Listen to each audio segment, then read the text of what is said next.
കിറ്റ്സുനെ ഒരു ഇല്ലാത്ത ജീവിയാണ്. പണ്ട് ജപ്പാനിലെ ഒരു രാജസദസ്സിൽ തരാമോ നോമെ എന്നൊരു സ്ത്രീ ഉണ്ടായിരുന്നു. രാജസദസ്സിലെത്തുന്ന ഏത് പരാതിയും എളുപ്പം പരിഹരിച്ചിരുന്ന ബുദ്ധിമതിയും ദയാലുവുമാണ് തരാമോ നോമെ. അതുകൊണ്ട് അവർക്ക് ശത്രുക്കളും ധാരാളം ഉണ്ടായിരുന്നു. ഒരിക്കൽ ശത്രുക്കൾ ഒരു കാര്യം കണ്ടുപിടിച്ചു. വേഷം മാറിയ ഒരു കുറുക്കനാണ് തമാമോ നോമെ. തന്നെ പറ്റിയുള്ള രഹസ്യം പുറത്തറിഞ്ഞെന്ന് മനസ്സിലാക്കിയ ആ സ്ത്രീ ഓടിപ്പോയി. പക്ഷെ താമസിയാതെ അവരെ പിടിച്ചു കൊണ്ടുവന്ന് ശിക്ഷിച്ചുത്രേ.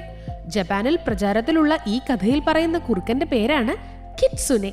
ഷിൻറോ മതവിശ്വാസ പ്രകാരം സമൃദ്ധിയുടെയും സമ്പത്തിന്റെയും ദേവതയായ ഇനാരിയുമായി ബന്ധപ്പെട്ട കഥാപാത്ര ഇത്. മനുഷ്യനായി മാറാൻ കഴിവുള്ള മാന്ത്രിക കുറുക്കനാണ് കിറ്റ്സുനെ. പ്രത്യേകിച്ച് സ്ത്രീയായി മാറാൻ ബുദ്ധിമാന്മാരും തന്ത്രങ്ങൾ മെനയാൻ വിദഗ്ധരുമാണ് കിറ്റ്സുനെകൾ. പ്രായമേറുന്തോറും കിറ്റ്സുനെക്ക് ശക്തിയും കൂടുമത്രേ.